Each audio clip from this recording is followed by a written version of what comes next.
What's good, y'all? I had to get right onto my computer and make this video for you guys because Derrick Rose, who has been a free agent for today's 24th, right? So 24 days, finally signed with the Cleveland Cavaliers. And the guy that was talking about how he wants that $150 million check in this free agency, because if you guys remember, in the middle of last season, he just came out and was like, yeah, I think I should get the max. This guy got paid a year $2 million. $2 million. The veteran's minimum for Derrick Rose, who's, what, 28 years old? Gonna be 29 next season, I think that's right. This guy is supposed to be in his prime. And yeah, such a sad story, the downfall of Derrick Rose. But at this point, it's like, geez, this is what you're taking this amount of money? Look, Derrick Rose might just start next year. He probably will, to be very honest. I mean, I'm hearing more and more reports about Kyrie Irving is as good as gone. There's basically no chance that he's staying in Cleveland, and he's hell-bent on getting the hell out of there. Which means Derrick Rose, signed to the Cavaliers, he is by far the best option for the Cavs to start at point guard next year, because he is easily the most talented point guard on the roster.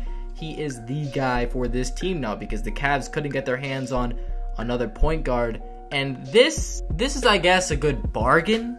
But I really don't think the Cavs are going to be better next year than they were last year, right? Because they're starting Derrick Rose probably, unless they get return package for Kyrie Irving in the form of a point guard, which they actually probably should try to get, but you never know. I said before, when they trade Kyrie Irving away, like, the return package is not going to be better than Kyrie Irving, because whenever you trade a star away, the best player in the trade, whatever team he's going to, that team is winning the trade. Kyrie put the Cavs in a very tough situation here, where they're going to receive some stuff back, but the players aren't going to be as good that they get back. Whatever they get back, the assets they receive aren't going to be as valuable as Kyrie Irving to their squad. So it could be a pretty big problem when, you know, you look at what they're getting back, what teams they're trying to reason with. Look, they should get Kyrie Irving out of there. I don't think they have to, but it seems like it would be really bad to have Kyrie Irving on that roster next year, just because of what he's been saying.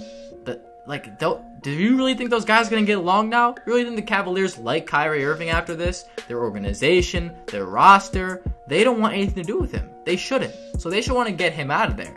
And Derrick Rose, this signing, it's pretty much a safety signing, because it's saying, look, if we get a point guard, he can be our backup, which will be really solid.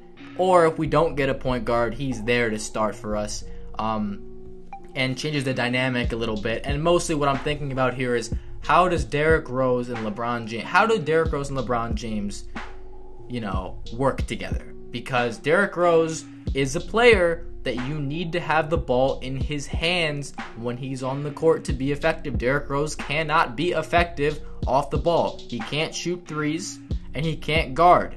There's no point in having him on the court if you're not going to run the offense through him, which could be a problem because he's playing with maybe the most valuable player ever in LeBron James. Maybe the most ball dominant. Like, you got to have him be the guy. You can't have LeBron playing off the ball. You can't have Derrick Rose playing off the ball.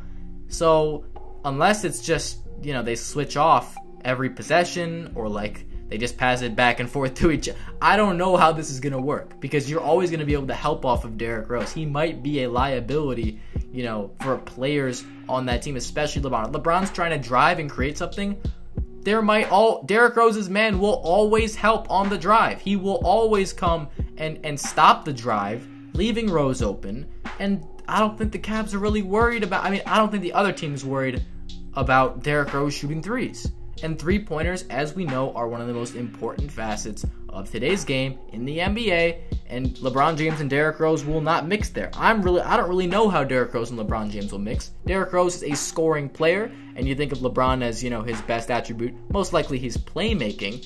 LeBron James' playmaking to set up guys like Derrick Rose isn't going to be something on display all the time, because Derrick Rose isn't the type of scorer you get assists off of. Honestly, Derrick Rose is so much better driving than he is spotting up for any type of shot. Moving shots for Derrick Rose and all-dribble pull-up shots are a lot better than the spot-ups. Derrick Rose is not there to be a spot-up shooter. And I think these two guys, I think like this is a good signing for any team. If any team can get Derrick Rose for the low to come off your bench, then I like it. But Derrick Rose in the starting lineup with LeBron, I don't like that one bit. I don't think these two guys can. I mean, like, LeBron will try to play with anybody, and LeBron probably can. LeBron did play with D Wade, but then again, D Wade was a more willing passer. He was a guy that could score better in the mid-range. He was a guy that it was so much easier to play with because of his high basketball IQ, and they had those lobs that they threw all the time. Like, Derrick Rose has to be a passer now. Derrick Rose has to be able to take the pressure off LeBron, not only, to facilitate, but Derrick Rose needs to be able to score consistently on this team. And this is the only way that I can really see this working. If Derrick Rose is always on the attack, if he acts as somebody that can let LeBron rest, that can take possessions and score one-on-one, which is something Kyrie Irving did, which is why Kyrie is so valuable to the Cavs, is because there was a guy for LeBron James to say, look, I can't do this every single possession. I need you to go and get us a bucket. Derrick Rose is he can do that. That's one of the things that Derrick Rose is really good at, is getting inside and scoring, and his penetration ability can always help a team. So if you want this to work, if you want those two guys on the basketball court at the same time to coexist, you need Derrick Rose to be there and score when you need him to score, when LeBron James can't do it every possession. That's definitely going to be a positive. But besides that, I'm really not seeing too many instances of these two guys clicking consistently and just having an overall positive impact on the game. Derrick Rose is not going to fix the defense that Kyrie couldn't do. He's not going to do that. Derrick Rose is a worse playmaker than Kyrie Irving. He's a much, much worse shooter.